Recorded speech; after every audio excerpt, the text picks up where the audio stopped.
Okay, tonight we have our own. Michael Roberts is going to do a demo.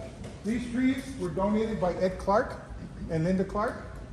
And yeah, Michael picked them up about 6 months, 8 months ago, somewhere around there. And he was caring for them. So Michael just became a board member on GSBF, right? Yes, thank you. And so that's slowing down. Okay, I'm going to turn it over to Michael, and just yell at me when you're ready to help. Help. Yeah. This is going to work, Tom? Yeah, it's fine. We're good.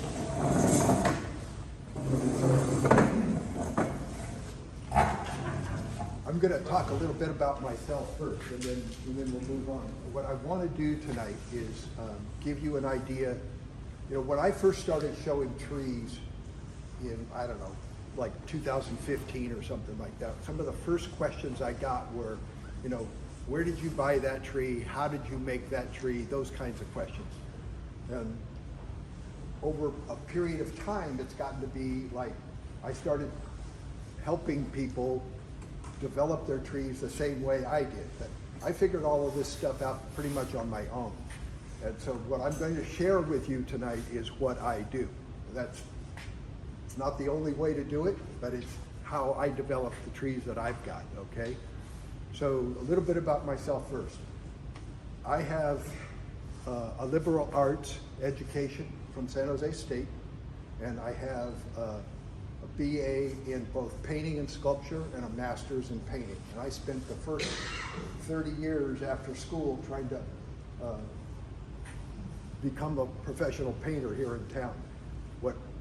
What didn't happen for me was I wasn't able to establish myself to the point where I could actually make money. And so by about the time I was 50, I had very little in savings, and I decided, you know, now's the time to start working full time and saving a lot of money. And I started devoting all of my time to bonsai. So back starting in about like 1991, 90, someplace in there, I started buying trees and trying to do stuff on my own in the backyard, and was moderately successful.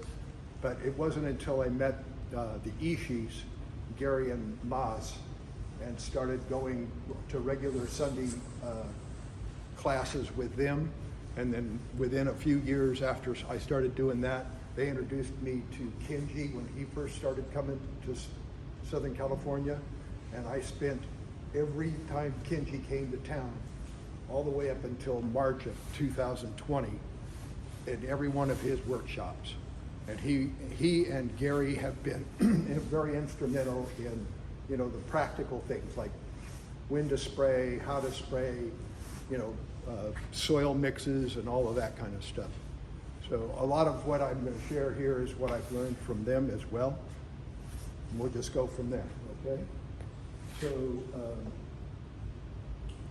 I'm going to share with you one of the trees that I developed over the last 25 years, give you an idea of what I'm talking about. I bought this tree from Bob Pressler in like 1990, what did I say? 97? Yeah, okay. And when I went to visit Bob the first time at Baikoen Bonsai Nursery, I went in looking for corky material, which was hard to find at the time.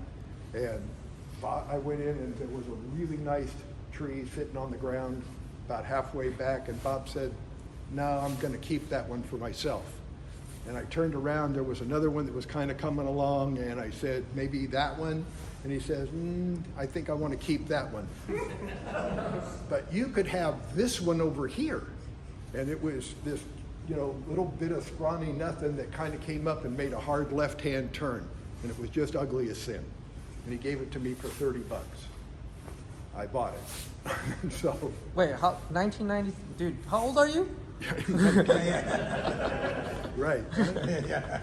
1997. So this is how it looked, you know, after I'd been working on it for a while.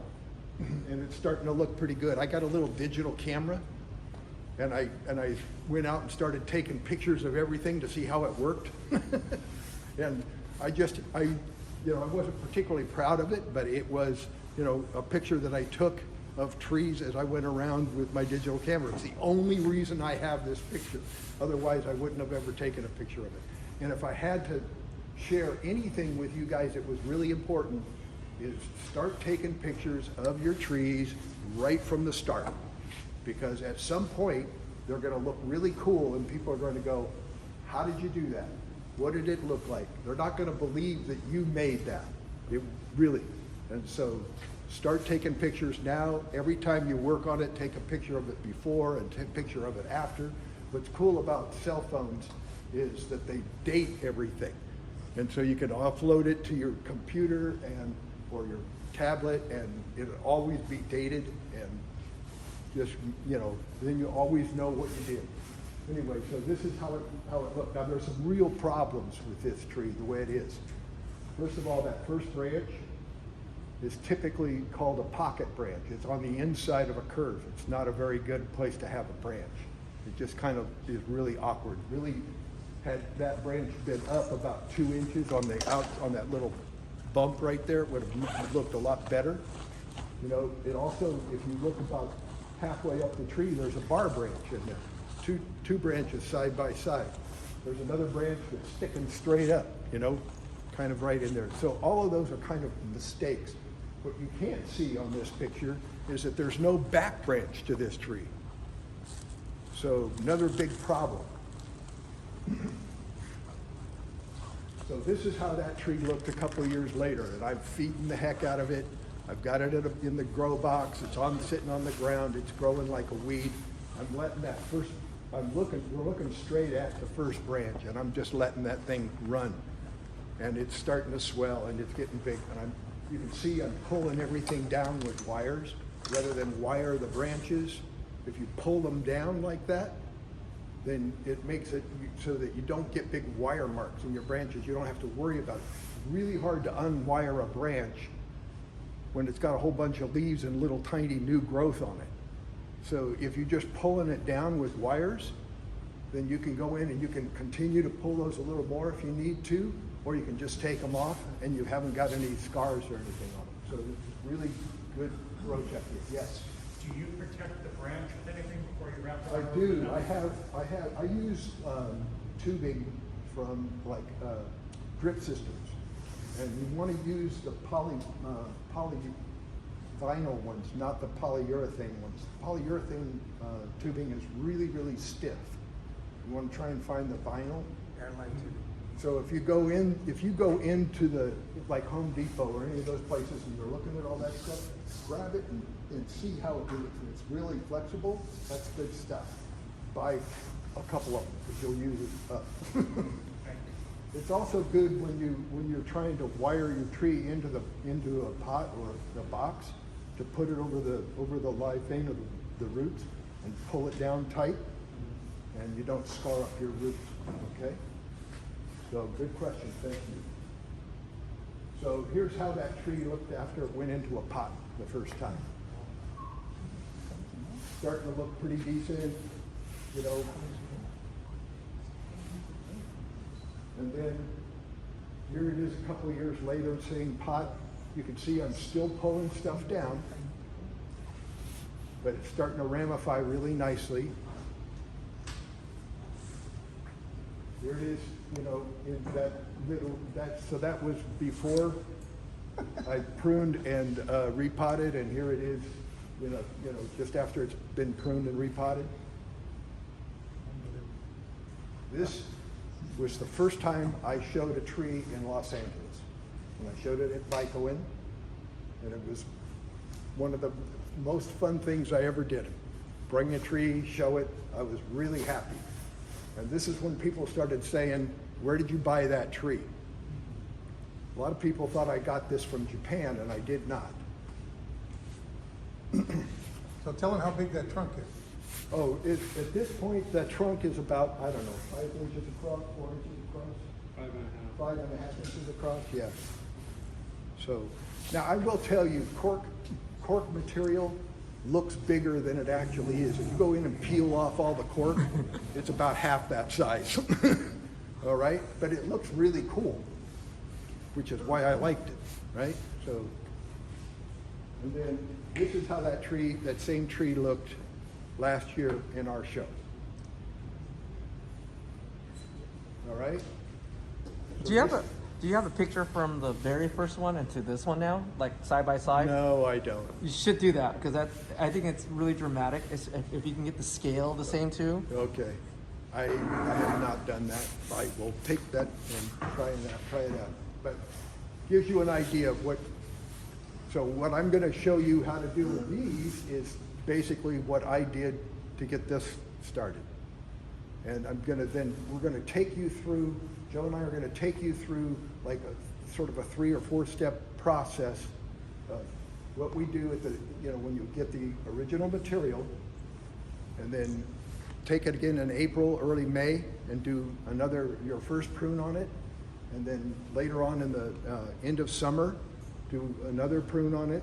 And then it's just a matter of cleaning it up in the December, January timeframe, okay? And it's basically, you just want to repeat that process as you go along, all right? So here we go. We're going to talk about just the basic growth techniques to get from point A to point B, all right? Going to talk about growing in wood boxes, on the ground versus on the bench, soil mix and top dressing, fertilizing, and some pruning techniques that help to accelerate and build up your ramification. All right, so growing in wood boxes versus other kinds of containers. You have to understand that growing techniques have changed a lot over the last 25 or 30 years, particularly bonsai. People would normally buy trees and they would just keep them in these kinds of pots and begin to train them. They wouldn't do very much on the root side of the problem until they were ready to put it into a pot. Not so good. As time has progressed, people started to put them into larger grow pots earlier on and start to work on them. But what the problem is that the grow pots themselves are kind of cheap and they get hot really easy, and it's hard to keep your tree healthy in those things. So you kind of want to move it into something. Now, colanders and field-grown material nowadays, a lot of people are doing those, and they're bringing trees up. If they field grow them, they're bringing them up and doing root work on them and putting them back right away and letting them develop that way, kind of keep the big roots down and work the smaller roots. But you don't really work on the core root ball, which is the most important thing. There's also colanders and plastic trays and things like that. None of those things insulate the root ball like a wood box does. Now, I'll pass around, this is, a bunch of generations later, but this is basically what I do, and I use, so I use fence material, and I have always used fence material. It weathers better. It looks good, and it holds up better. You build a box out of redwood or cedar, and it's going to last you 6 or 8 years. If you have feet on it and you use it on top of the bench, it'll even go longer. You could probably go 10 years out of it, okay? Because it just holds up better. If you set them on the ground and let the roots through the bottom and that kind of thing, you'll find that the moisture from the ground deteriorates the wood a little faster, the roots break through and stuff like that. So they don't last as long, but the trees like it a lot better. So there's trade-offs. But the wood boxes themselves are very inexpensive to make, and so you can build them, as often as you need them. Yeah. So you put it on the ground to the, I do. and don't put lights on. Pardon me? You don't put lights on. I don't on mine. I have 1/4-inch gravel all over my grow area, and I build the boxes and just set them flat on the ground, and I just pick them up and work on them and set them right back down. I don't trim off the roots off the bottom or anything like that. When you're starting to get towards the end of the grow cycle, you're starting to get your tree and you want it to kind of slow down some, you can put it on top of a bench, and you still that interface between the box and the wood surface of the bench still collects a lot of moisture, and roots do get down in there, and so but it slows it down quite a bit. And then if you really want to slow it down, put feet on it, and it'll basically stay dry. You'll get roots coming through, but they're not going to be able to get into anything, right? And so that really starts to slow it down, and I'm jumping ahead here. So the real benefit, in my opinion, is that as you're developing the top side of the tree, you're also developing a core root ball that's very close to being what you want to put into a pot eventually. And you can custom build these things to be like what you imagine the pot needs to be. So if you're working on something that wants to be a little more landscape, then you can build a box accordingly. And so when you get ready to go into a pot, you've already got a root ball that's pretty well developed and it's solid, and you're going to get that nice fine twigging and fine branching or fine leaf structure that you want. So it's really, really, I didn't know all of this stuff when I started doing it, but that's what has happened, and I recognize that that's a good thing. And I see a lot of other people struggling with that, and I say, gee, use a box. It's a lot better. All right? I think I've jumped ahead. Okay, so redwood, cedar. I like to use redwood on larger boxes because it's thicker and a little more durable than cedar is. Cedar on stuff that's 12 inches or smaller is really good. It's a little less expensive, it's a little lighter weight, and it's just easier to work with. Redwood on bigger, heavier boxes, like my oaks and stuff like that, I use them. I use redwood on all of those, okay?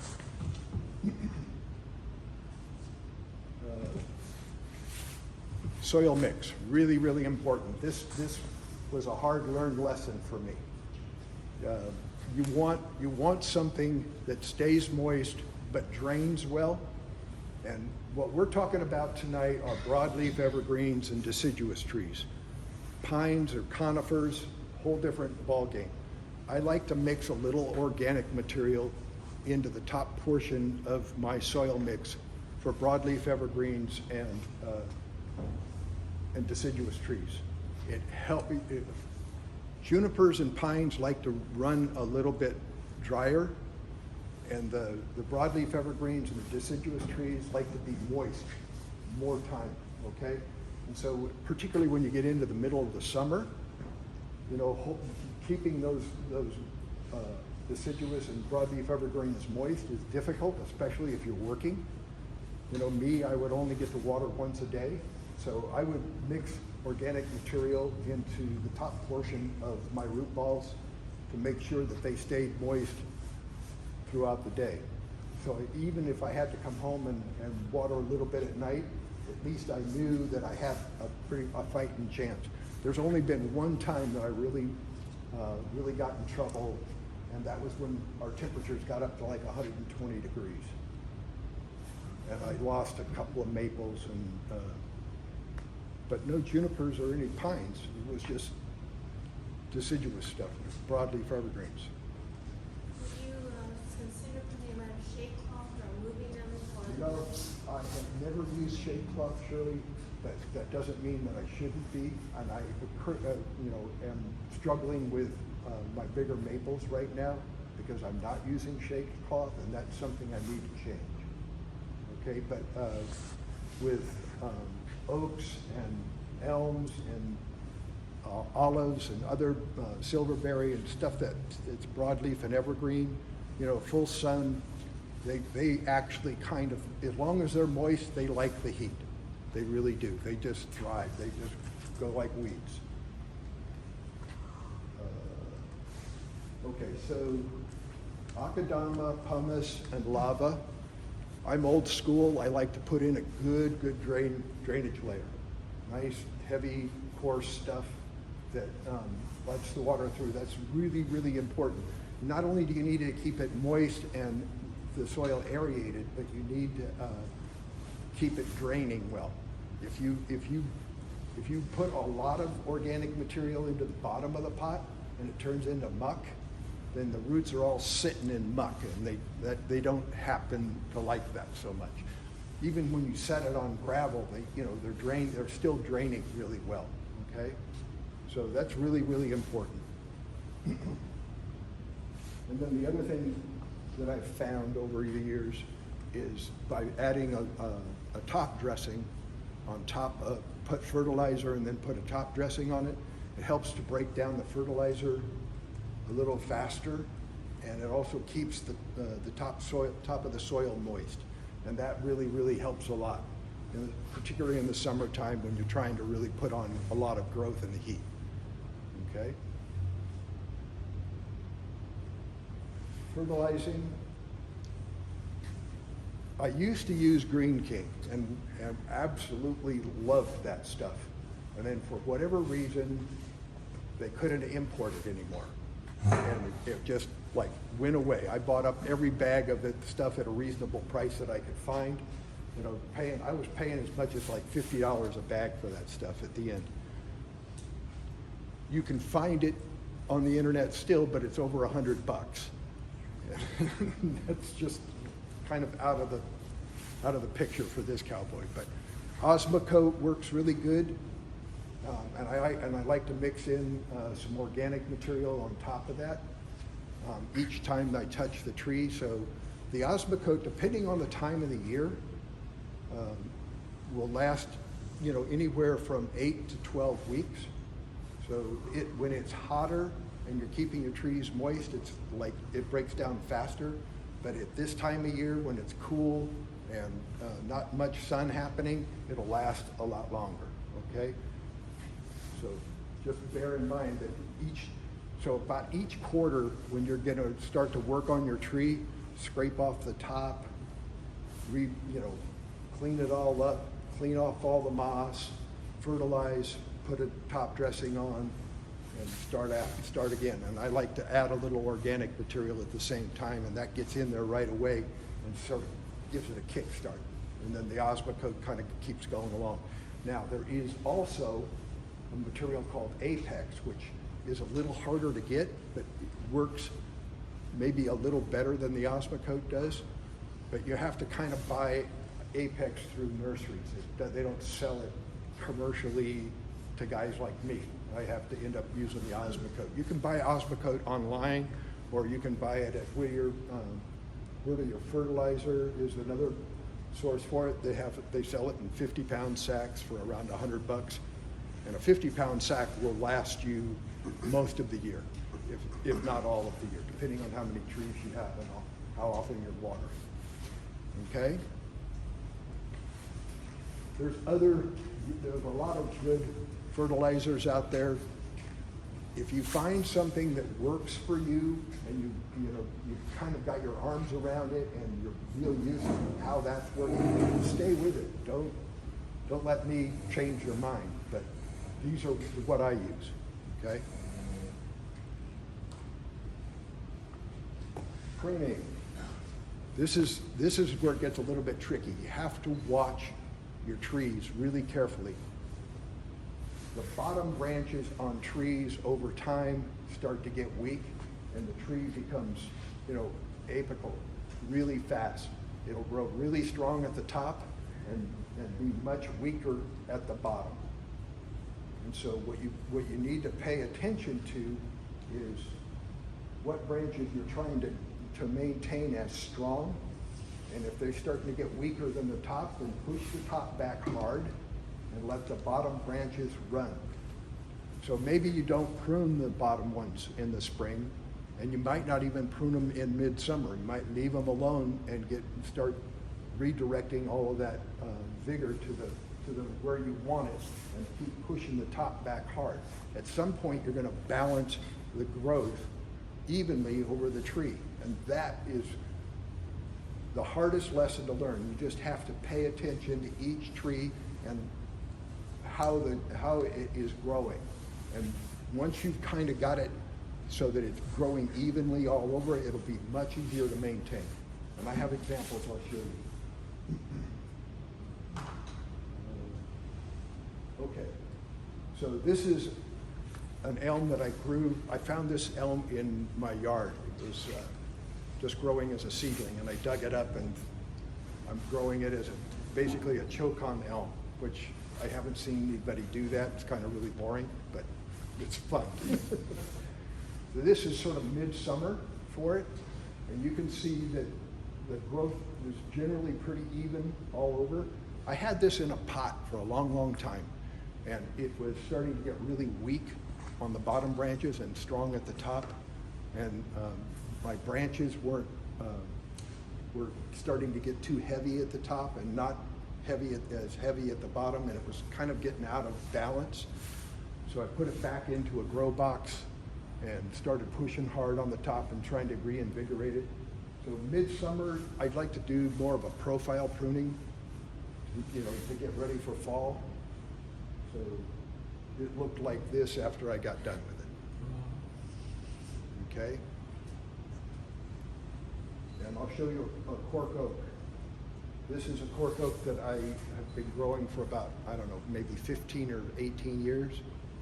I just moved it into a pot last February, and it, you know, it's starting to grow. You can see on this, in the bottom left-hand side down here, these branches down here on the bottom left, and the lower 1/3 of the tree are not growing as strong as the rest of the tree. So really important, I'm not going to touch those.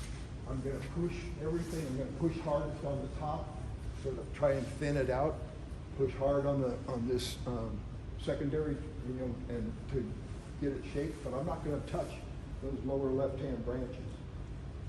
So you can see that I haven't messed with those, and I still haven't messed with those. I'm going to leave those probably all the way through till the middle of next year, until they're growing really, really strong again. And then I'll just begin to nip it back at the ends to try and get it to back bud a little bit and fill in. But the profile of the tree is starting to look really good. Yes, sir. Do you go through and thin it out so it stays dense inside? I'm sorry, what? Do you go through and thin it out so it gets light inside? I do from time to time. When I start to see that I'm having trouble getting light in, then I go through and start pulling branches out of there. And I need to do more of that. That's a good point. I have, you know, a certain amount of openness on the inside is good, and so letting some of it die back and cutting it all out, and you know, on a kind of a random is okay. But at some point, you start to lose too much on the inside, and it starts to look a little funky. And so, you know, then you clean out all the dead stuff and push back really hard and start kind of that process over again.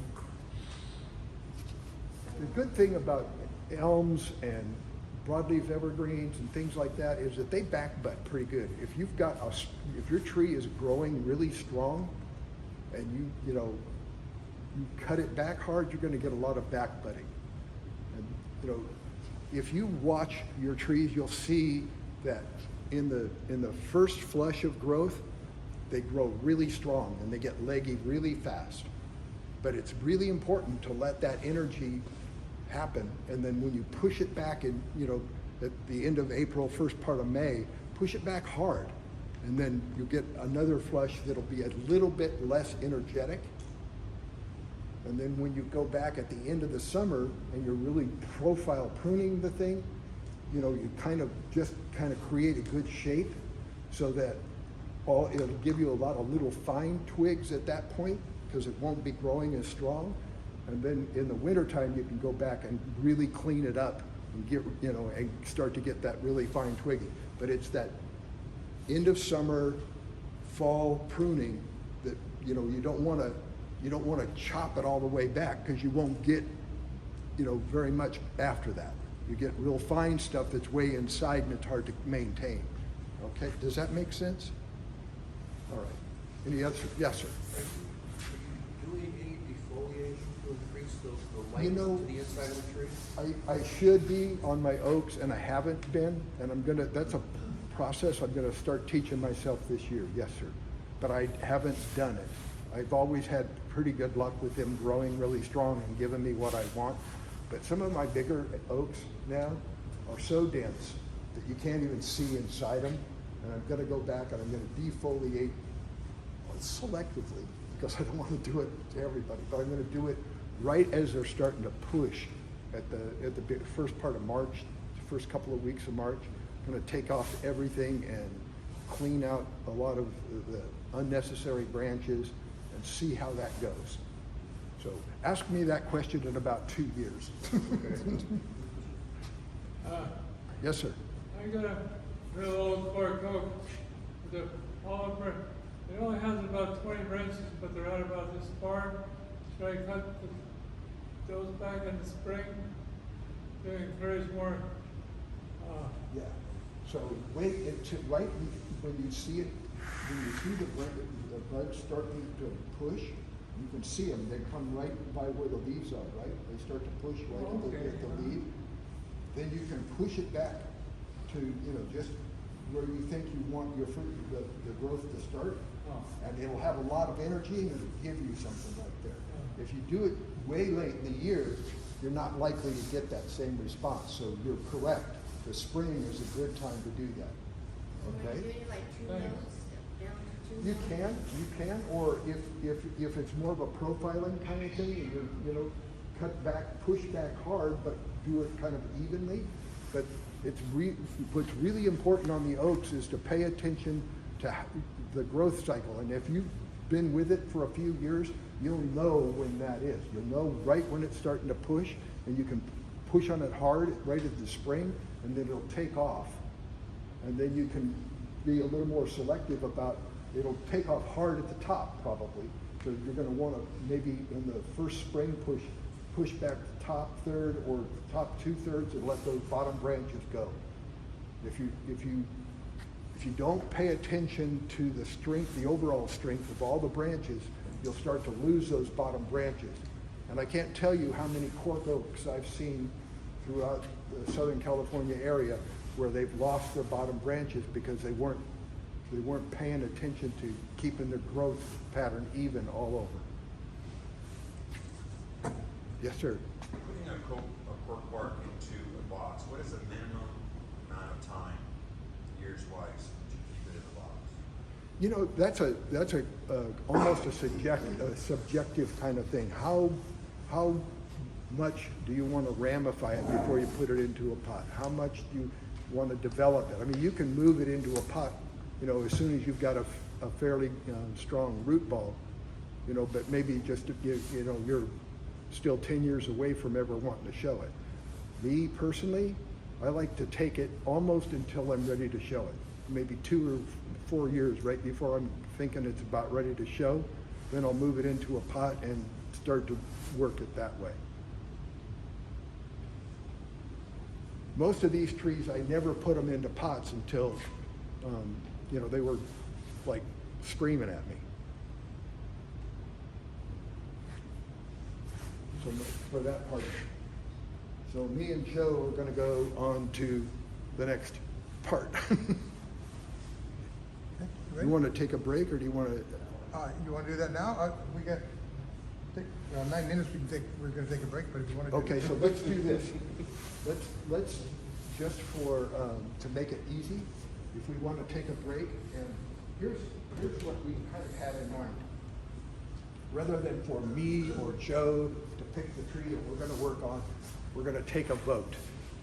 So if you guys want to kind of come up, we sort of propped them where we think the fronts ought to be, but if you guys want to take a look, and we'll vote, somebody's going to walk out of here with one of these trees tonight. We're going to box the one that everybody chooses, and whoever wins the tree wins that one. The plan is that you're going to take, whoever wins it would take it home, they'll keep it fertilized and watered and take care of it by, I think it's April meeting? I'm pretty sure it's the April meeting. I think you're right. You're gonna bring that back. Joe and I will have boxed the other 2, so we'll bring all 3 back by by that time, by April, you're gonna have shoots coming out all over this thing. And so what we thought was a front, or what we thought were the branches, you know, may change a little bit, but we'll go in and we'll do more of a selective pruning on it and keep the process kind of going. And we'll raffle off a second tree of your choice. And then by the end of the summer, we'll go ahead and we'll do the third tree, same deal. All 3 trees in here, we'll work them all together, and somebody will take home the third one. Yes, sir. So it's April and September. Okay, April and September. Yes, sir. Huh? Yep, with your pots. How deep are the pots? How deep is that one? Well, no, how generally, are you just, You know, You I adjust think, it for I each- think what I try to do is, because I like to keep good drainage. So if you had a tree that you thought was gonna go in a 1.5 or 2 inch pot eventually, then I like to go 2.5, 3 inches on the box and just kind of work it that way. Each time you take it out to rebox it or repot it, you're gonna shave it back to almost where you were. You're trying to encourage lateral roots, right? And so a little bit oversized laterally, and you're giving it plenty of room for drainage and growth, and then taking it back and redoing it, okay? I can tell you, by the time I take stuff out of a box and go into a pot, the root ball is just solid. It's a core, it's a good core, and it's giving me good ramification and small leaves, all of the good stuff. Yes, sir. Just now you mentioned every time you take the tree out, you shave it back down. Yes. For you, in your experience, how long is that period from when you put it in? Generally on broadleaf evergreens and deciduous trees, I like to go every 2 to 3 years, depending on the strength of the tree, okay? By then, the soil's kind of starting to break down and, you know, it's getting a little cloggy. I will tell you, if you go too long before you repot, and you're in July, and all of a sudden the tree isn't draining well, and all of those you've got to baby that thing along for the remainder of the summer, so that you get it out of there in, you know, in the winter time, and get it into, you know, get it healthy again. So I like to be a little bit early with my repots. Having said that, you get the longer the root ball has to establish, you know, the healthier and stronger the tree stays. So it's kind of a trade-off. I find that 2 to 3 years, depending on the health of the tree, is a good rule of thumb. Good questions. Yes, sir. Yeah, one of mine's been a stupid bonsai pot for 4 years. I think about put it back in a nursery pot. Yeah, or in a box and Yeah. go like that. Yeah, absolutely. Well, Get it those strong more again. roots. Yeah, yeah, yeah. Okay, I'll do that this spring. Okay, so take a break, pick a tree, and we'll vote. All right? I'm not ready. Yeah, that was quick. Okay, John, floor is yours. Oh, floor is mine. Yes. Oh, I'm so not prepared. There may have been some rumors going around that I was gonna get a little more involved in the hobby. So, what occurred a couple weeks ago? So to make a long story short, you may have heard of Joshua Roth Limited Tool Company. I bought it. So,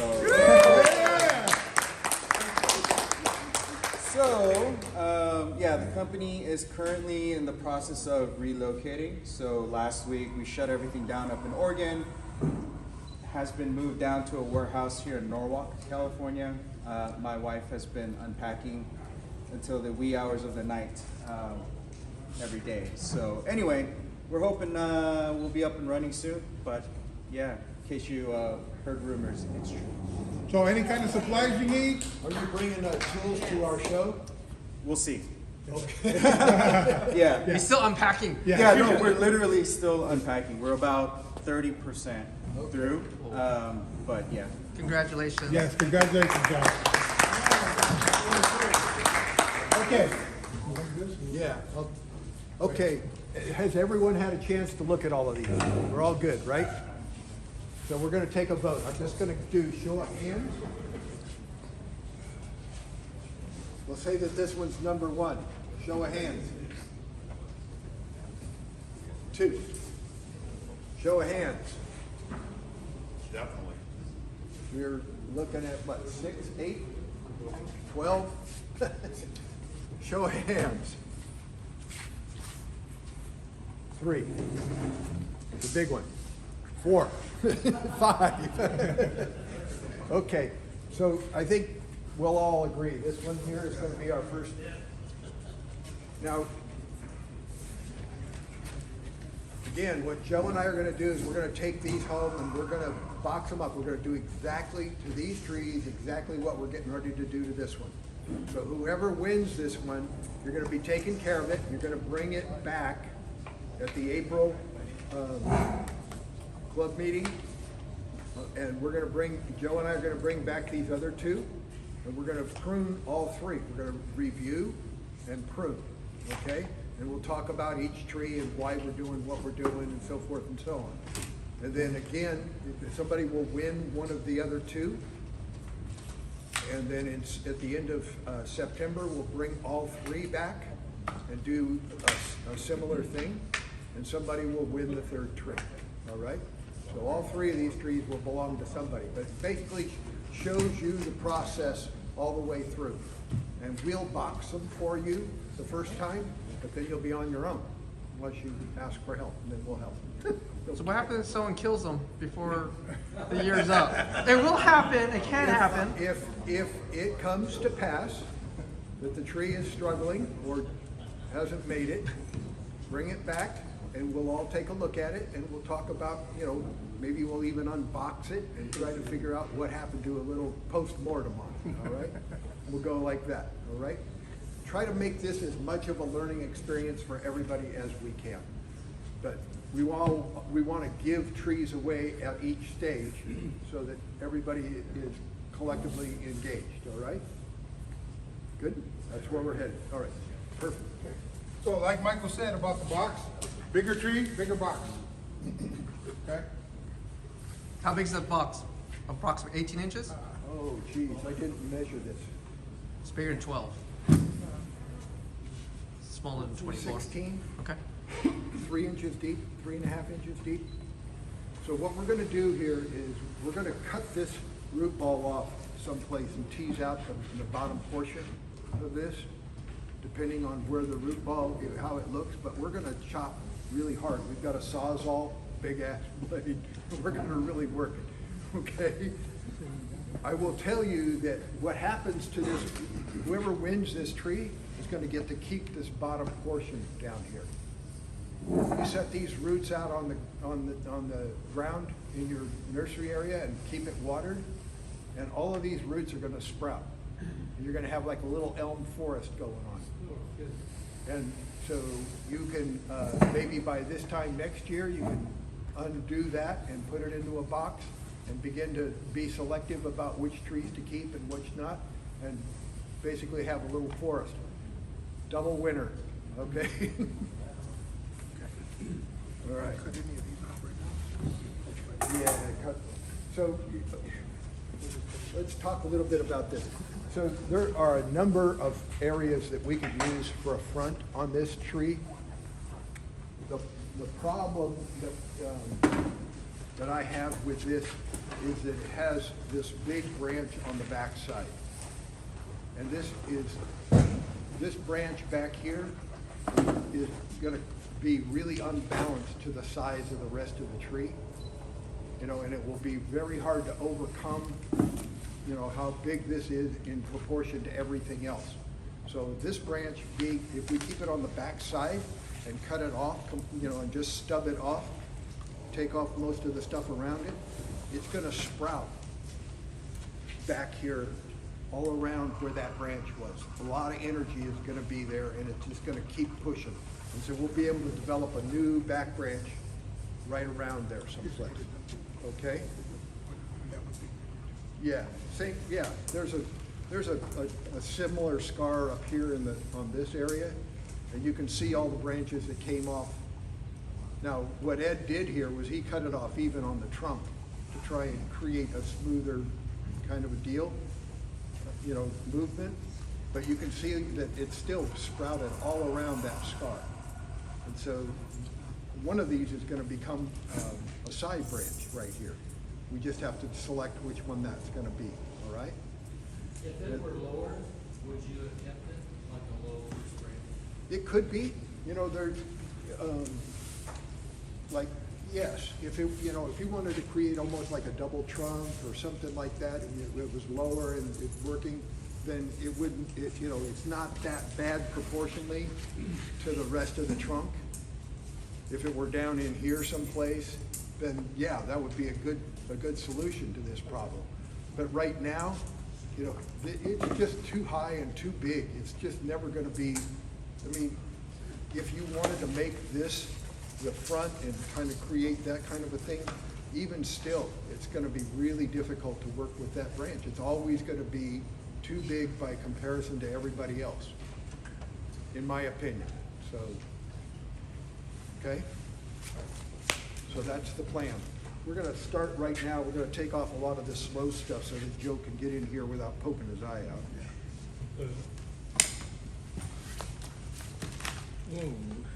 Yeah, that's right.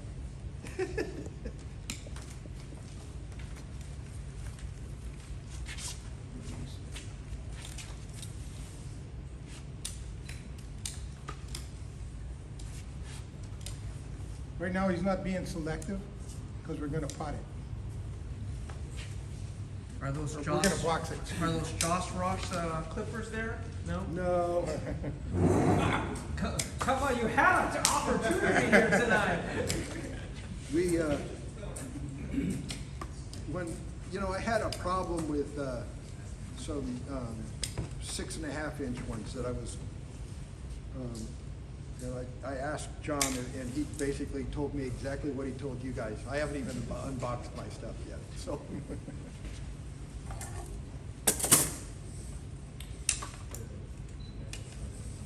So generally speaking, you don't want anything on the bottom side of your branches, right? Everybody knows that. No bottom side stuff shooting straight down, that's never gonna work.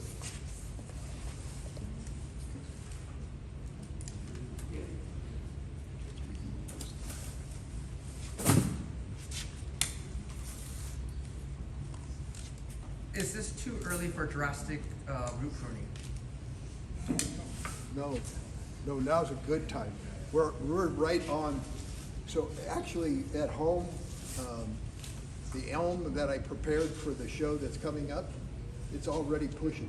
All this rain and now this little warm weather, it's starting to get little green stuff everywhere. The fact that things are cold right now, it's gonna kind of hold it down.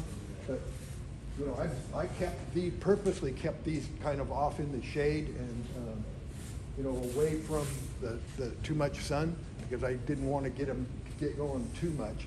But we're like right on time right this year. Some years, you know, mid-January might not be, but you want to work on a tree when it's really dormant or just as it's getting ready to push.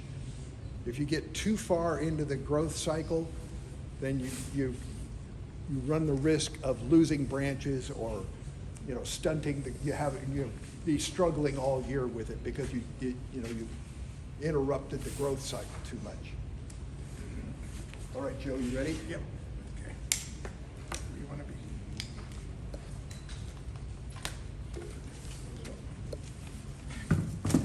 Why don't we set it? Yeah, you wanna do this? Yeah, exactly. They can see what I'm doing too. Yeah, bring it this way, so I can. It doesn't fall. It's just, You wanna do halfway? yeah, well, not quite. Come about there and try and tease off. Okay. Okay? Oh, I have some. Not Not really yet, not yet. Not yet.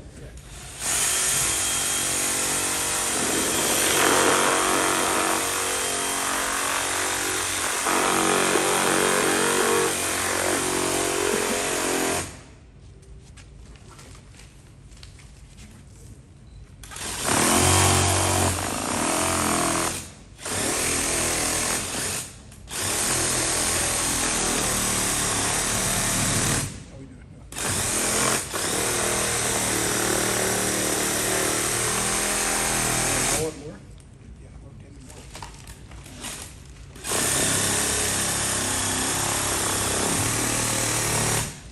a nice solid root right here.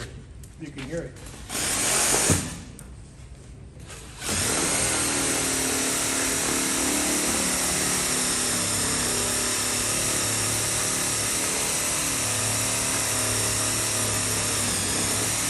That's a big root.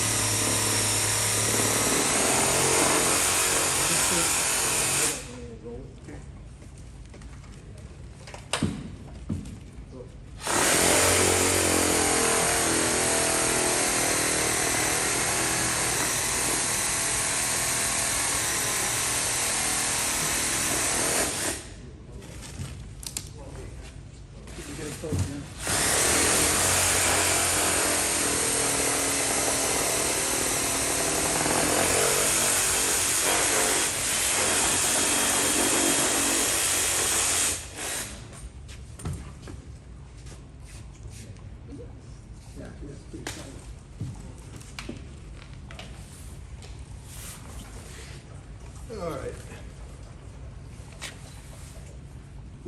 Lot of big roots. So one of the advantages of this tree was that it had a nice big trunk on it. But because it's been in this nursery pot for probably 7 years, you get a big root to go with that big trunk. So we've cut off a lot of material. So what we're gonna try to do now is we're gonna tease out a little bit. We're gonna try and maintain as much for lateral growth as we can. And, you know, it's gonna take a couple of years to start really building up the lateral growth. But this is a good place to do that, right? Once you get a pretty good amount of lateral growth going, then you'll be able to start to work some of these bigger stumps down in here, shortening it up. But, you know, bigger trees this is a drawback for picking a big tree that's been in a nursery pot for a long time, is that you get a lot of material that but this is gonna make a great forest. Okay? Tools? Yeah.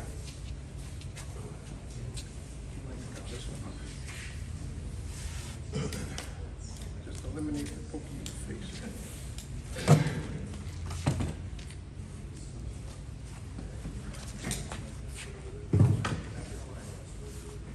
You want me to iron this first? Or I'll take that if you want, or you can.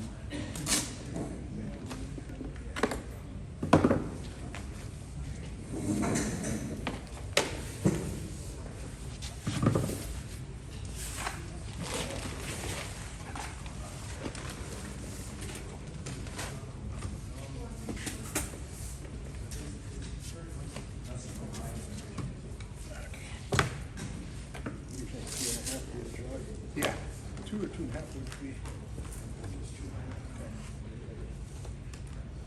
What I'm doing is raking out the roots, so when we get ready to spread it in the box, we can lay them out. See a big one right there? Yeah. Eliminate that one. Well, shorten it, don't take it all off. Okay, oh, you want to shorten it? Just shorten it.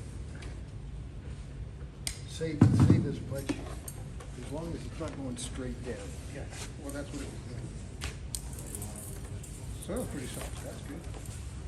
What would help this out is the rain, because it's pretty compact, but it's really easy to rake. It's still mixed down in there? Yeah. I set them out, trying to get them to dry out. Yeah, that's good, yeah.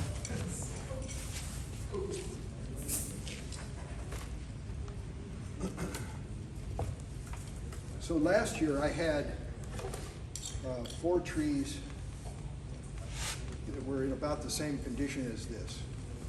And Joe came over and we boxed those.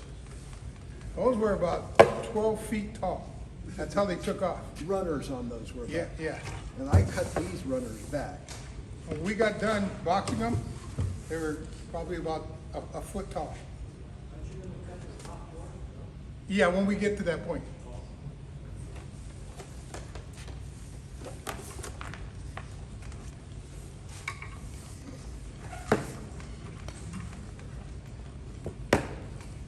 Yeah, I went over to his house several days and it took us a couple days to box all of those, but what a difference. Then I took a couple of my trees over and they're really doing well. So this method really, really works.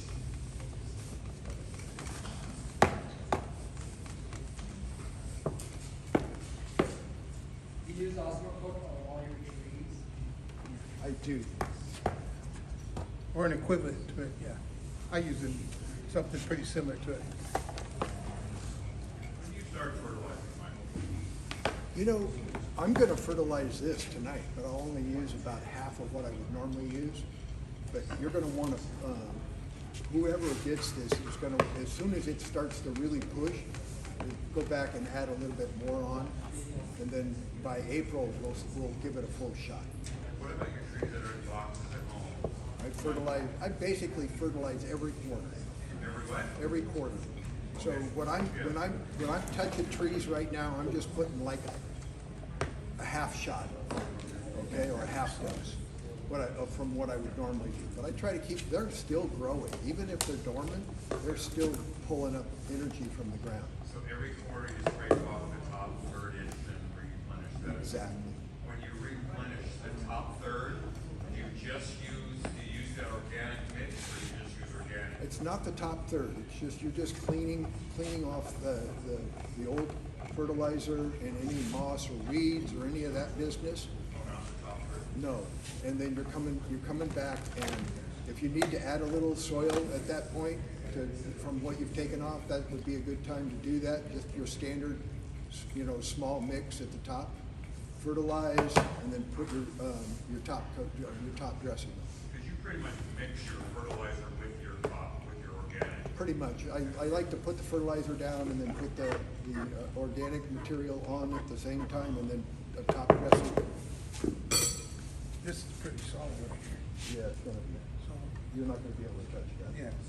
That's You want to cut it again or no? Let's not. Let's Okay, just tease that's fine. up, and then we'll get it on the next Yeah, pass. because I don't think we're gonna get this down. Yeah, I think That's we about wanna- it. Well, That's about we'll it. round it up a little bit. How bad is it? Oh man, that's something right there. It's all one big. Yeah. I suggest we cut it right here. You wanna try? Yeah, because look at 3/4 of it is, okay. We have enough here that I think, You wanna tease that up a little bit and try to come in and get it? and get in there too.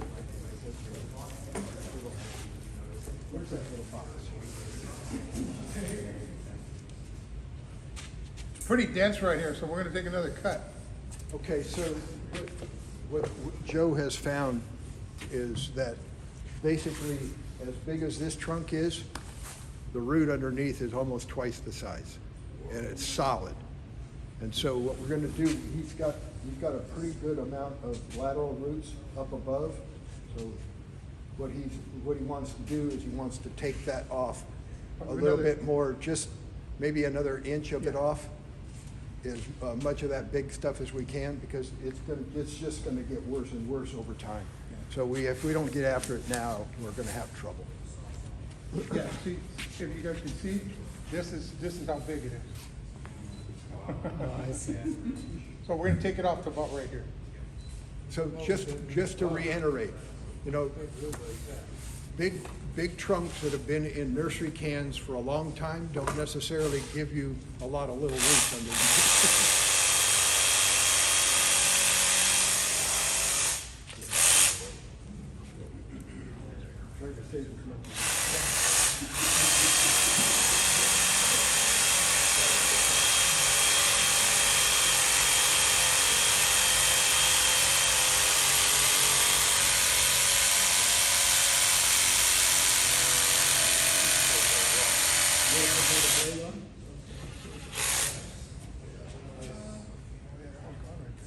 I think no, it's just plugged up there. Pretty good. I need more to tip too.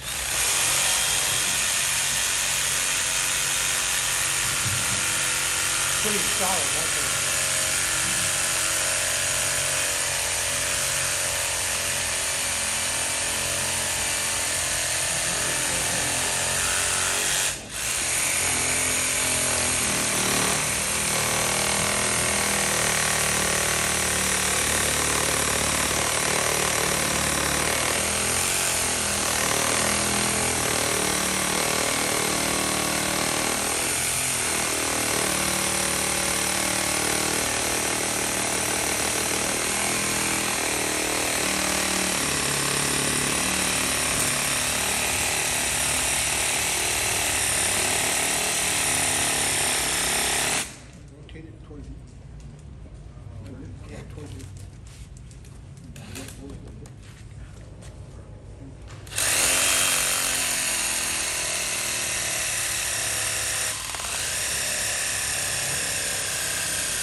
box, huh? Yeah. Take it to the big number right there.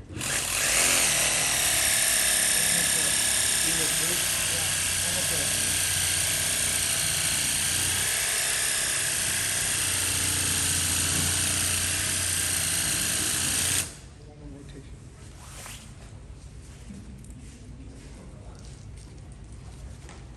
Okay. Ready?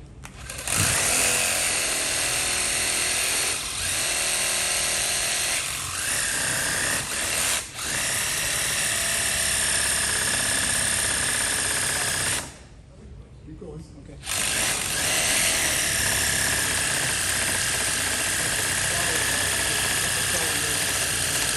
Yeah, if you would have done that, you would have been.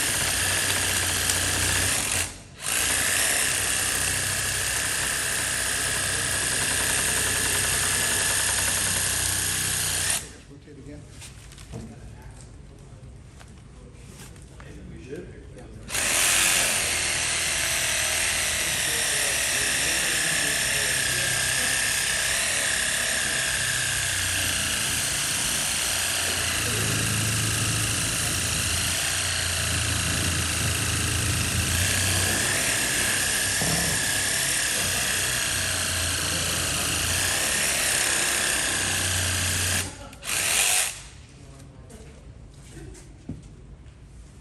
Wearing out my blade.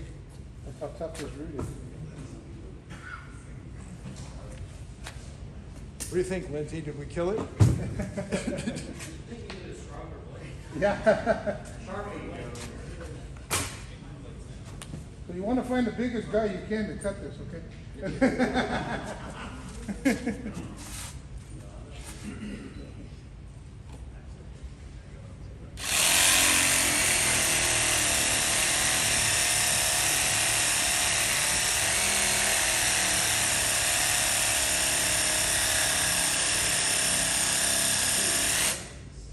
It's thick.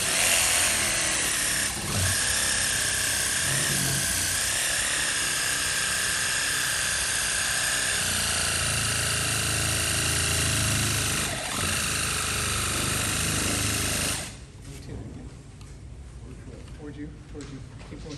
Yeah, keep going towards you.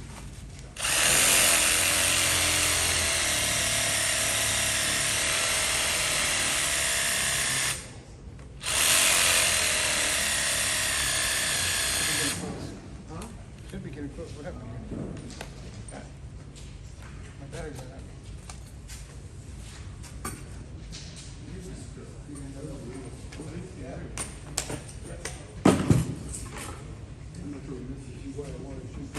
Yeah. Yeah, we're off the battery.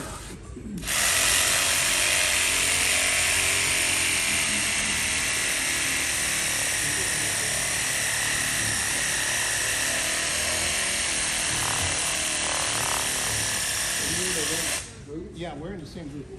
It's just almost there.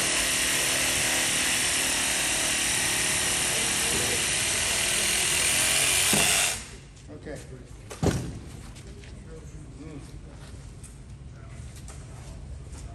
That's pretty big, all right. Wow. Big as your arm? Yeah, here you go. I'll pass that thing around. Just so you know. That's where we're cut. That one, now we get it down in the box. Okay, now. Oh, yeah. That made it a lot lighter too. So, if you look at where we started, what we have now. Okay. Oh, go back, okay.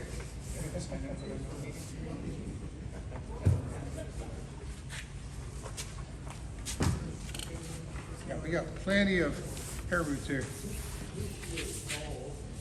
And you want to be real careful when you're doing your raking, so you don't ruin your roots, which is nice with the rainwater, the soil is really soft. So if it starts getting hard, I usually spray a lot of water on there to help, so I'm not breaking a lot of these hair roots.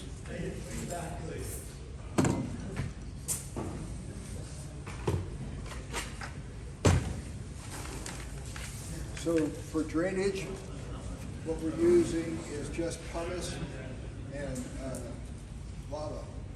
Pretty big, it's about 3/8 to a half.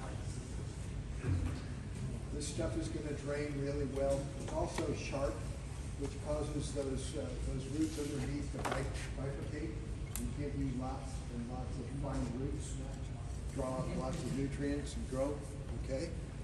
And we're gonna put in about 1/2 inch of this material, okay? Good drainage. The sharp part is what?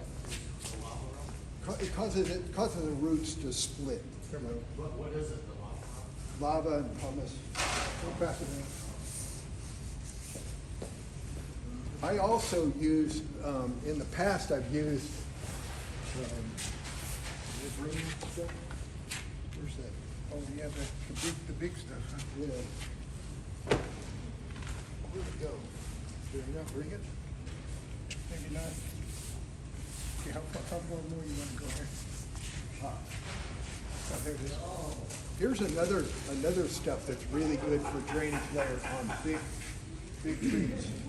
These are hydroponic ceramic, expanded ceramic balls, and I'll pass this around too. On big trees, you can put a 1/2 inch or 3/4 of an inch of this in there. The good thing about this stuff is that it doesn't break down and it's really lightweight.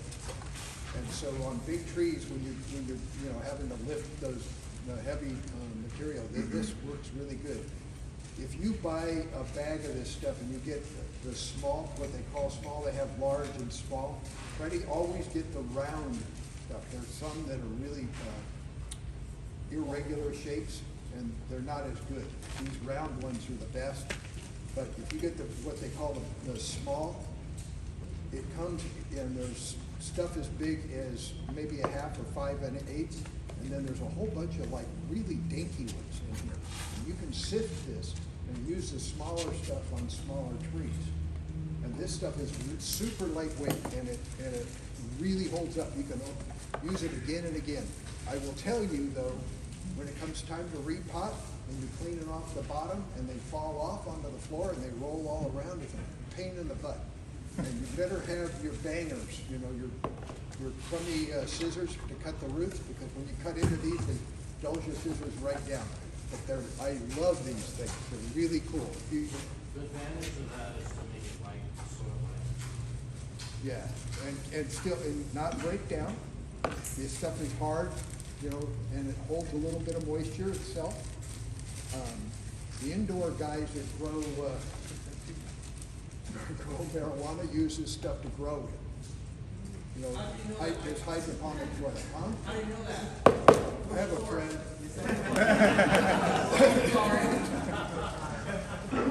YouTube video. Huh? Here, you want to, I'll hand it to you, okay? All right, you ready, buddy? Yeah. So, that's to get us where we need, huh? You need to warm up in here? Okay. We'll keep cutting it down. Yeah. So, because this root ball is so dense, the next time we lift it up, we're gonna cut this again to eliminate some of this stuff here. So there was a big root right here, that was part of this right here, and when I cut it, it fell off, which is nice. We'll do it with different kinds. We won't use a sawzall on it the next time. We'll get in there with a pair of and just kind of work it out. It'll take a little bit of time, but that'll help a lot. Okay, build up some soil. You want to do a dry fit first? Yeah. Okay, explain that. Dry fit? Yeah, tell me. Oh, okay. So what we're going to do right now is we're just going to kind of set it in here to show ourselves where the front is, get the tree acclimated, so that when we start to put the soil in, we can build the soil around it correctly to get the right lean. So what we had talked about doing was putting it in kind of like at an angle about like that. And we're not going to be fancy here. We're just going to stick it straight into the middle of the box.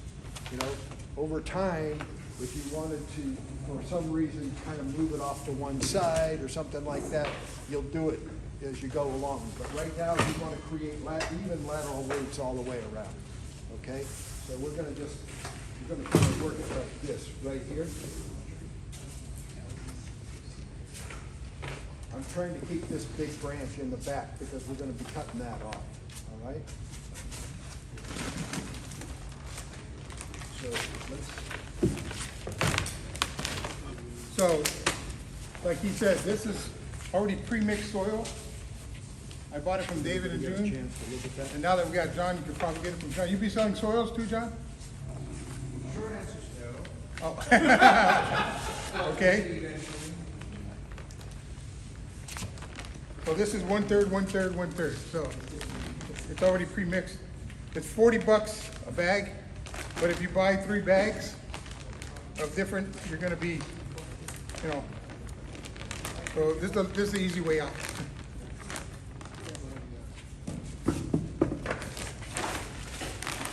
All my stuff is gone. I had some gloves, From what? some gloves. Yeah, right here. Yeah, underneath there. You wanna put those? No. The mechanic I did, but no. You dry your hands out, man. I'll do it. Okay, so you wanna, should we pick this up and then we'll put some, the mixes, right? There you go.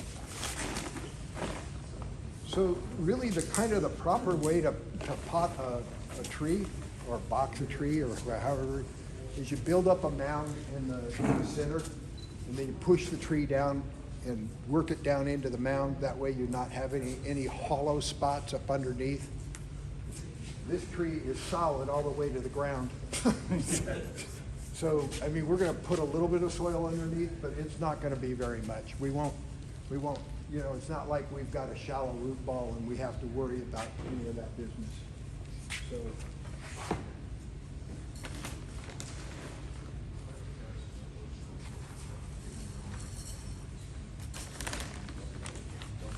Yeah, just put as much as you can in. What's that? What's that? What is that mixture? I just explained, it's 1/3, 1/3, 1/3. Oh, akadama, yeah, caladama, I mean, scoria and pumice, yeah.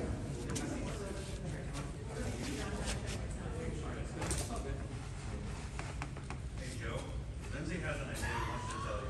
What's that? Oh, yeah, I know, Mike. Well, I have a great view, Michael. Never mind. Let me move.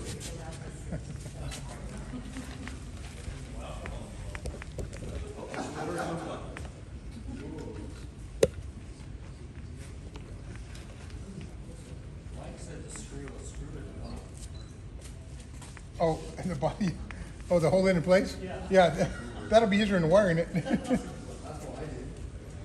some pliers? No, I'll get you some.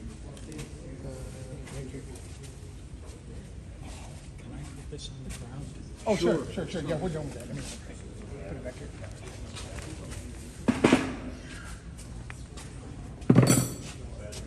Are you gonna wire from the back? Yeah, pull it down towards you first. Okay.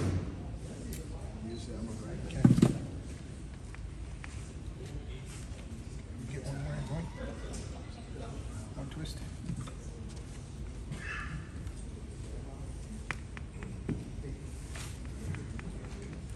Okay. I don't know how much more you wanna go. Okay. You wanna tell me what you're doing on that wiring? Come over this way and grab that one. Good.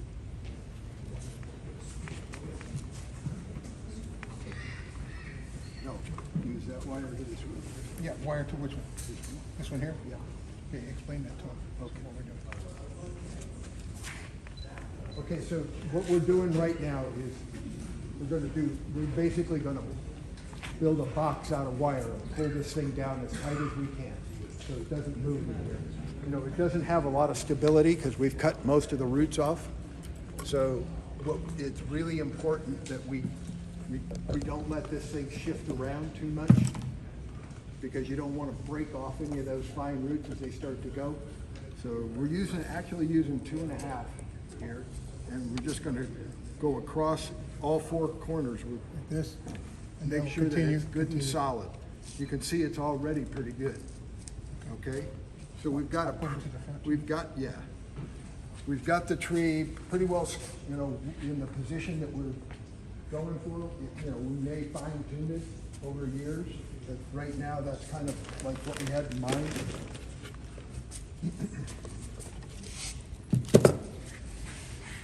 So it's like 4-corner tie down.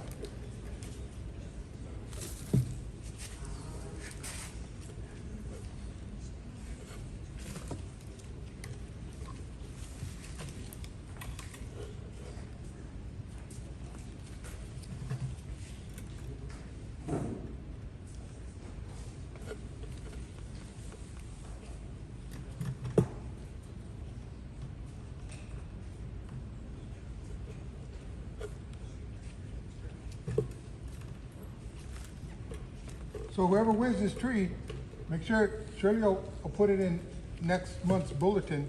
You might want to save your pictures so you can see the before, during, and then after. So, yeah. As long as we didn't kill it. Yeah. Yeah, that was a pretty thick root. Oh yeah, it'll be fine. Yeah. So really important when you're pulling and twisting, you want to, if you twist so that the thing just becomes a big knot, then it will break.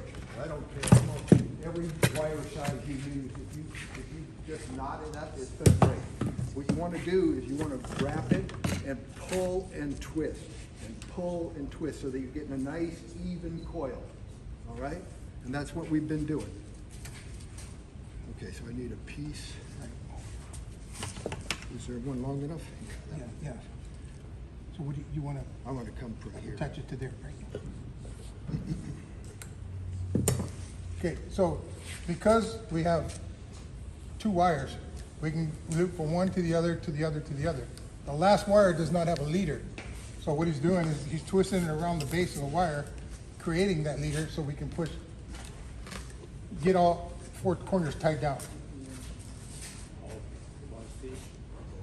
So we cut a piece from the back wire after we already twisted, and we add it to that, and then that gives us our extra lead to twist it together. That make sense? Any questions? Good, because I was going to have him answer.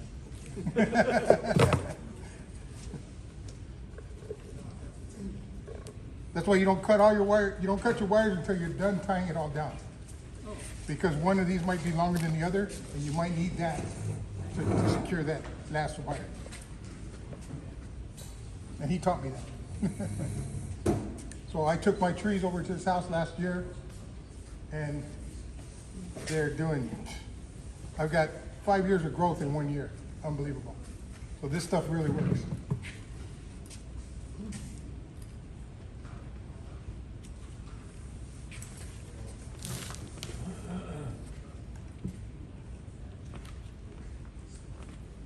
So any nursery stock that you get, the best thing is to get it out of there, because you see what happens. When you start ending up with a root like this. Nice and tight. Okay, so now we're gonna cut these guys all off. And I like to cut these off a little bit long and fold them down so that as you're, later on as you're working on things, you don't have pieces of wire sticking up that you get your fingers caught in and scrape, cut yourself. This one we can separate. Just cut them off a little long. Yeah, right. Yeah, Push bend it it down. There you go. All right? So it's pretty strong. Now we're just gonna.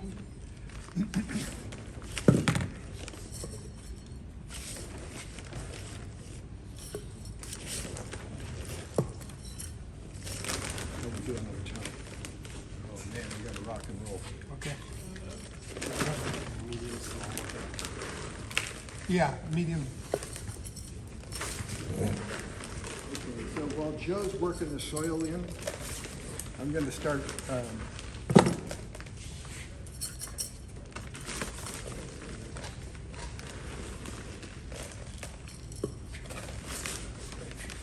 these branches here kind of poke straight forward, so in the end, that's gonna be right in your eye.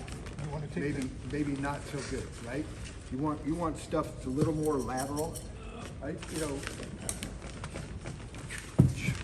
What is it? general wisdom tells you that you want a first branch, and it wants to be slightly forward, sort of at a 2/3 angle. And then you want a second branch that's sort of just above it and doing the same thing, sort of kind of like hugging you, right? That way you get a good view of the trunk. As it starts to get mature, that's gonna be really important. Someplace either between those two or just after those two, you want what's called a back branch. I like to grow a lot of material in the back, more than one back branch. You can have 4 or 5 going on back there, as long as they're all not even with what's going on in the front, so that you get a swell. But if you're staggering your stuff in the back and creating front branches as you go along, that's gonna give you a good silhouette of the trunk. A lot of depth and a nice even back in, so you're getting a lot of, it's not just a big hole back there, all right? So you can have more material behind the tree than you have out in front. But in this case, you know, we've got these guys like right out in front, not so good. So we're gonna take those off. Did you have chopsticks? Huh? Did you bring chopsticks? I did. Okay. They're in the back side of it. Mike, I'm not sure this is conspiracy. Every time I move the freaking camera, I always get your posterity off. Every single time I move the camera. I'll talk to you about that later. Is that the best? No, I'm right. I'll stop. So they're in the front here? Or in the back.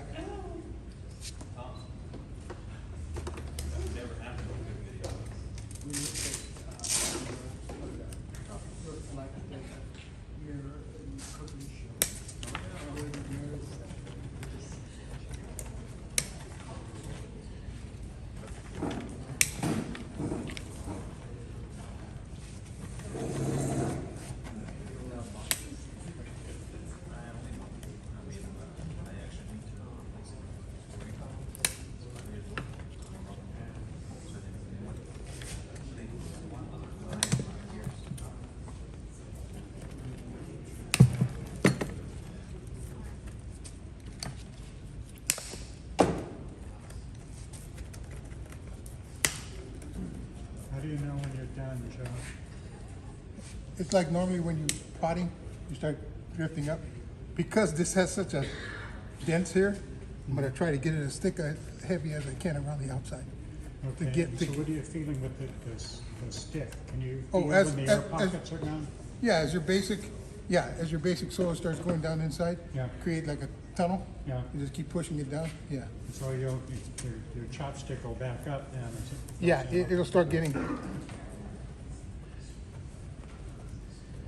Michael, how tall are you kind of envisioning this? So height is what you're asking me? How tall is this guy gonna get? So what I was kind of hoping for here is that we would take advantage of this movement through here. And so I'm thinking that, you know, I'm gonna keep a little guy like this to kind of, you know, we're gonna go with this guy or one of these back here. I can thin this down a little bit, but I'm imagining that this tree ought to be about this high in the end. Right here? Kind of first branches out. So this is, you know, someplace right in here is gonna be our first branch. So I'm gonna eliminate, you know, all but 2 or 3. And at the April pruning or late in the summer, we'll pick which one is growing the strongest and it looks like it's in the most correct position. We don't have to make all of those decisions tonight, because it's gonna give us stuff when it starts to grow, and then we can better determine what we like. But it's good to pick what you want early enough on, you know, in the first year or two, so that you can work on development. If you wait too long, and you've got too many things, then you get a big swell in that area, and then it's not so cool. All right, so I'm gonna keep this guy, this one's underneath, I'm gonna get rid of it. And I'll get rid of these little guys, and I'll keep, and we'll pick between, you know, these two later on. So it'll be one of these 3 right here. All of those are in a pretty good spot. Okay? This one's probably a little high, but What the heck? I'm doing good. I'm just gonna try to get it as much as I can, just tuck it around. This leader here is kind of awkward because it's big and straight up. So it's coming off, okay? And we're gonna go more probably with this one and take this off. That'll give us that nice movement going on in there, okay? We could continue with it this way and over time train this over, and that would work too. In fact,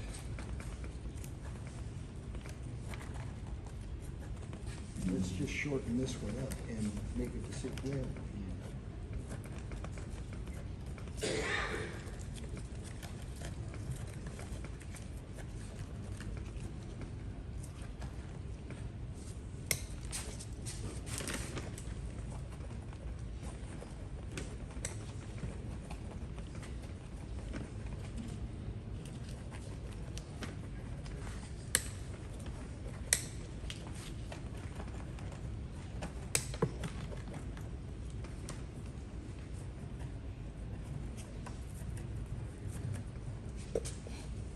How you doing? Good, I was gonna come around when you're ready. I'll go back and work on this back. I could just rotate it. You wanna do that? Leave you there and you just rotate it. And then you can cut that piece out right here when you're ready. Okay. There we go. So, Tom, where's Tom? If I turn around, Tom, you get to see the sign here. Better his than mine. That's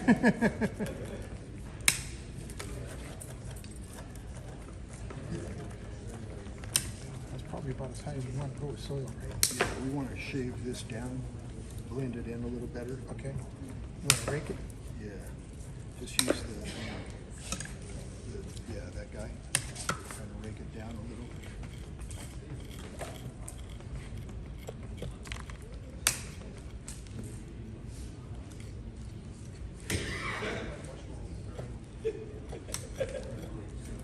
It's pretty dense right here. Yeah. It's coming apart rather than. Well, cover it up with soil. When the time comes, we're going to rake it down, get it kind of smooth it out. Yeah. We might have to use the sawzall on this. Yeah, the back of that one there. Let me see how bad I can get in there.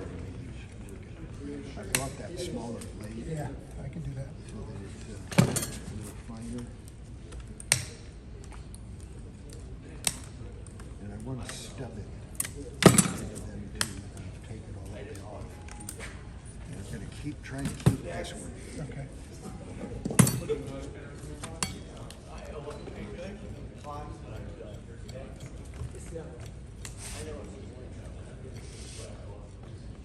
Yeah, look at that. That's root. So we're about where we're going to be. Let me see if I can get this. It's all about.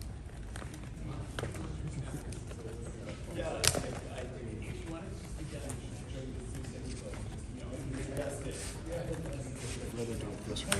Okay. Use the sawzall. Okay. Get it all. Because you don't want to screw it up. At least we got a nice thing going. Yeah. This is dead. So just cut. I should have used the long.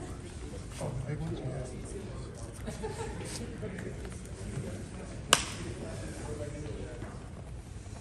It's taking a while to get this done. You want to see if I can hold it? Like we saw? Yeah. What do you want? I want to cut it off like right out here. So if you come from here, you grab a hold. Get as close to as I can. You want as close to the. Okay, I would generally keep working with the big cutters and try and just keep nibbling that guy down to be safe.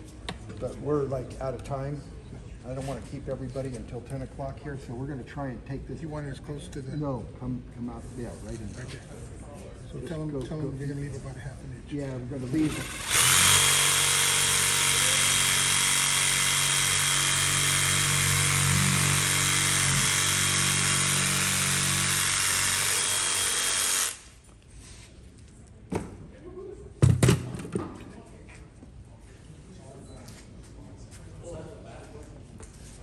That was the back branch, yes. So we've got a couple, what I'm hoping for here is that because there was so much energy right here, we're gonna see little sprouts come in.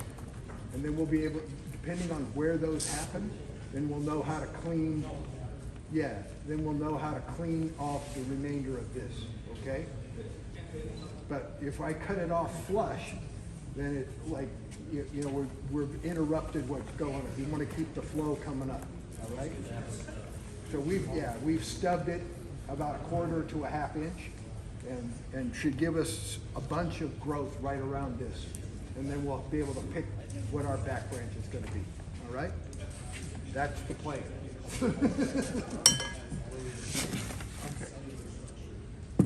All right, let's pick, this guy comes off.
What do you think?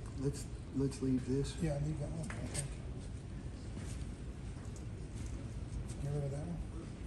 Well, I've got a little guy coming in. Oh, you got behind one it, there? Okay. But I'm gonna, The right foot, okay.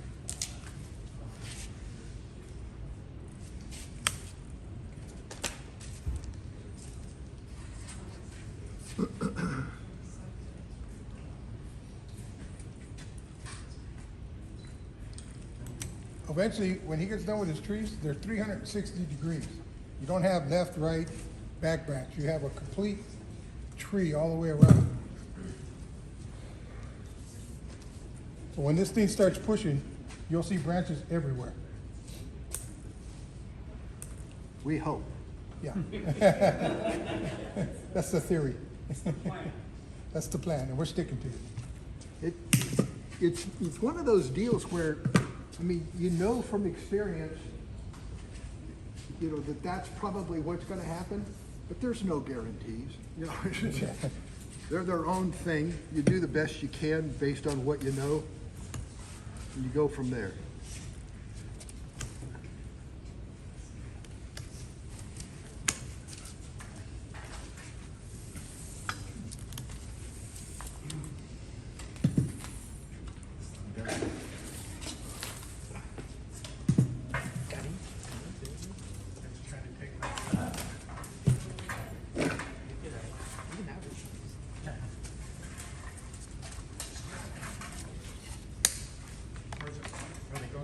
Put them in here for right now, and we'll dump them in there.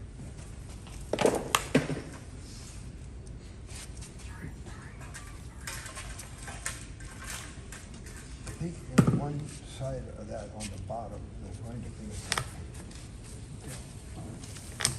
green tea.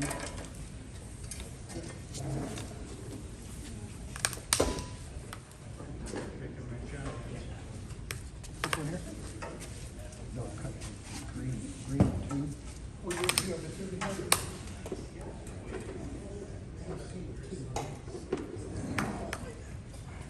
Oh, yeah, I see it all over.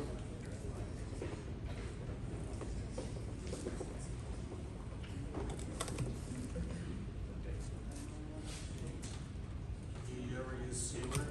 Yeah, that's what we're doing right now. I like lipstick. So the cuts that he's finished, I'm gonna be putting cut paste on it right now.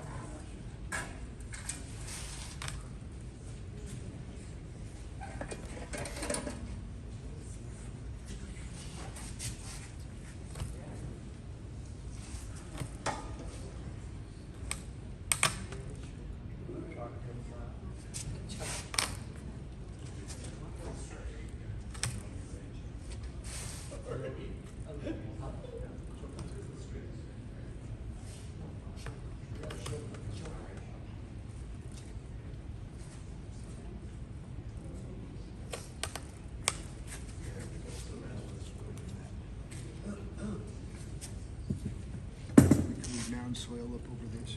Yeah, you wanna do that? Yeah, I can do that. Where is it? Right here.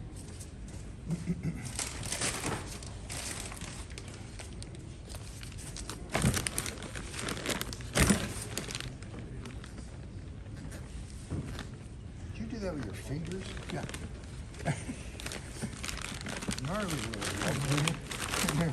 Those mechanics, they got a lot of strength in them from doing this.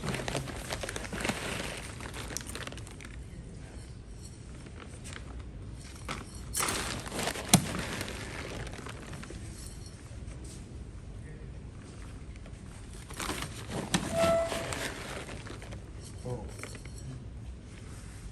I'm gonna take this one off and keep this one. I'll get it right now. See, because we have this one underneath. Yeah, that's a thinner. There's a thicker one here.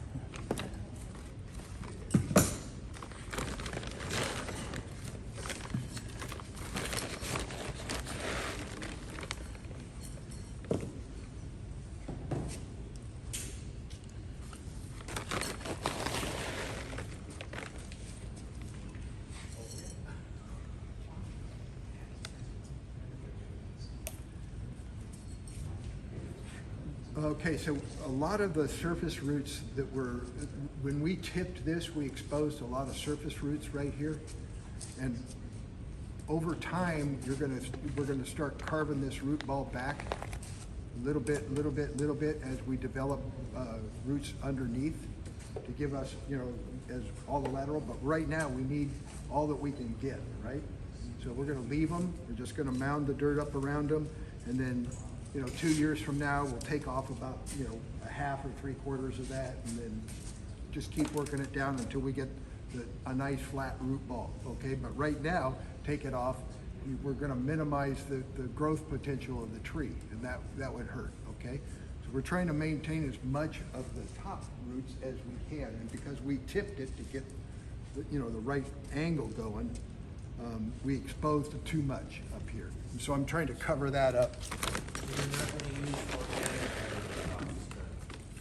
No, we are. Yeah. No, we are. It's going on top of this. Okay, all right. Yeah. Just to give it a base, because that'll dry out really fast, because it's not gonna be as thick as our soil is. Okay. You want to turn it around and show them what we got so far? Okay, so now we're going to shorten some of these guys.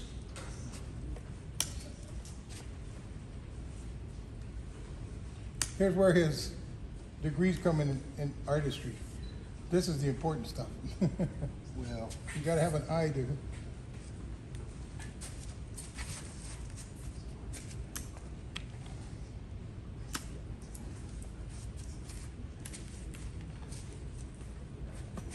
okay, so we've, eventually that guy's going to go out this way.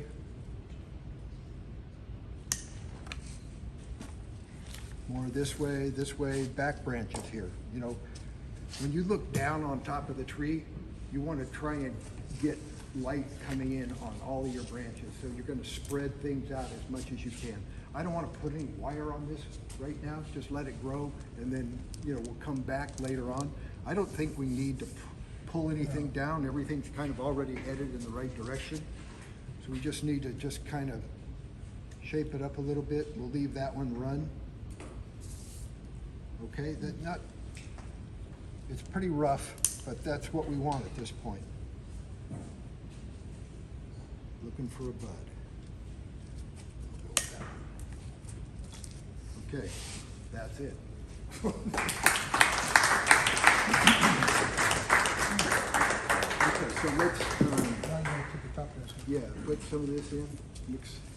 Tell them what you're doing now. So for organic material at the top end of this, I like to use cocoa husk, not to be confused with coconut. This stuff is basically on chocolate. You know, the chocolate beans, they have a husk on them. They yank that stuff off. Hershey sells this stuff in big bags, and you can buy it for like about 35 bucks online. And then you just mix it into the top part right here. Two things. It drains well, but the roots really, really love this stuff. As it begins to break down, it's like an organic feed, but it still drains well. It's not really fine. So I like to use this stuff and mix it into the top portion of the mix. I don't, this also helps to hold moisture. It's the husk of chocolate. Yes, yeah. That one? Pardon me? A little bit, but not much, because as it breaks down, it starts to compress. But that takes it, almost a year to do that. Pass it on. This kind of special name. So where's our chopstick? Oh, I can put it. So while they're doing that, I can be mixing this in and just keep going. Right. Disadvantage of using a deeper box. It would be okay. I mean, eventually you want a shallow root ball, particularly for deciduous trees. And so I just, not knowing what we were getting ready to tie into, I just picked, a reasonably deep size. And it turns out, I wish that it was about an inch deeper, but hey, it is what it is. All right, I'm gonna start calling tickets. RH, come on down, RH. RH? Yes. RH. Come on down. RAN. Wow. Okay. RAN. Got a lot of Well, that stuff. tore these blades up. Another RH. That tore these blades up, man. I know. That thing is hard. You know why I was asking you for new ones. Yeah, there's nothing left. Even this little blade, it tore it up, man. Amazing. That's some hard stuff. Well, did you tell them what kind this was? Huh? You tell them what kind of tree it is? Cork bark elm? Yeah. Okay. From, every time that we talked about, we talked about that. So how often you change the You gonna chapters? trash this? You can keep it if you want. Plant it. That'll grow. That'll Yeah, grow. I know. I've done that. Yes, that'll grow. How often do you change the top dressing? Another 1995. Michael, how often do you change the top dressing? Every, So Shirley asked a question to Michael. How often do you change the topsoil? so each time you bring the tree in to prune, 3 or 4 times a year, you're gonna scrape away the top and, put more food and so forth. So it'll be quarterly as you work on the tree. When you get done, then you redress it. Depending on the health of the tree, but yeah, generally quarterly. Okay, Oh, wait till you see it come back. Yeah, wait till you see it come so back. this is too long, but we want to push. We wanna push it. It'll end up cutting it back to something else, but there's no reason to not let it run right now, keep pulling the energy up, right? The trees we did at his house were shorter than this, and it was bushed out. Unbelievable. I'm, Yeah, it in the was making me springtime? nervous, the Oh, no, roots coming- that's what main he- root coming out. His experience. Wow. Okay, no. So I'm gonna put a little Osmocote on this right now. Generally, I would put about I use shot glasses. Those are Me about, too. about an ounce, right? Yeah. Okay, so, you know, an ounce to about this size is about right, but I'm gonna use about a half ounce. Because it's, you know, until it starts to push, you don't need much more than that. Okay. Okay? So I'm just gonna put that evenly all over.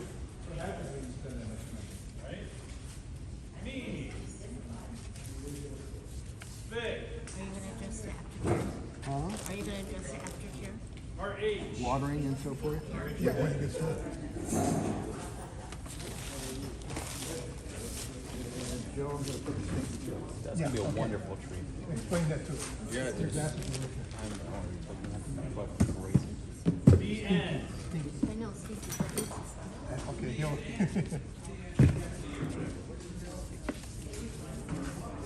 This is organic.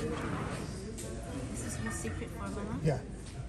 So the final dressing that he's putting on, I'm gonna let him explain it. This is just organic material that I'm putting on top. That's gonna help this thing, you know, get going. What is it? This is a mixture of sphagnum moss, coconut husk, fish and or back guano and fish emulsion and that kind of stuff. It's a little bit stinky. Little bit. If you cover it up, it doesn't. How do you grind it all together? I just shred everything up and then mix the fish emulsion and back guano into it. What do you grind it with? Oh, just with scissors. He was Bags of moss. That's a lot of, that's a lot Oh, of. yeah, but it's fine, make it real fun.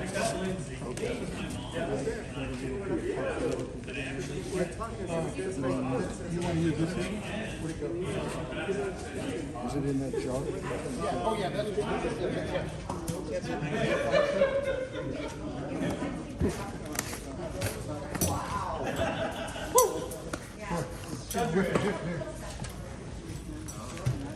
Feel it? Coconut husk. Or, not coconut, yeah, chocolate. It's just a really fine soil mix. So you get a whiff of it?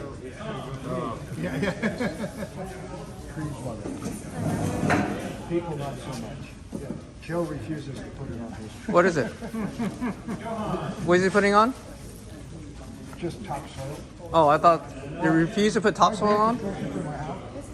His are all the way in the back. Refuses to put the You will get a whiff. like the supplements he has under it, which has like fish emulsion, Oh. and sphagnum moss. Help break things down. That's my Just a defined mix for like shelving and stuff like that. yeah, what, Oh, so it is actually.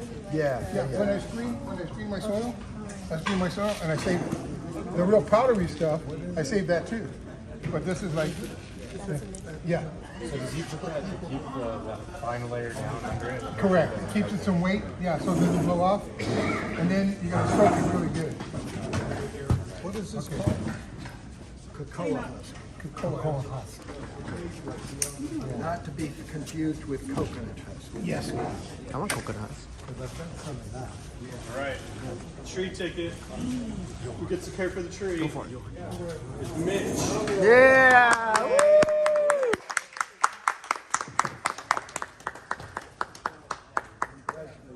Okay, get a picture of Mitch and Michael.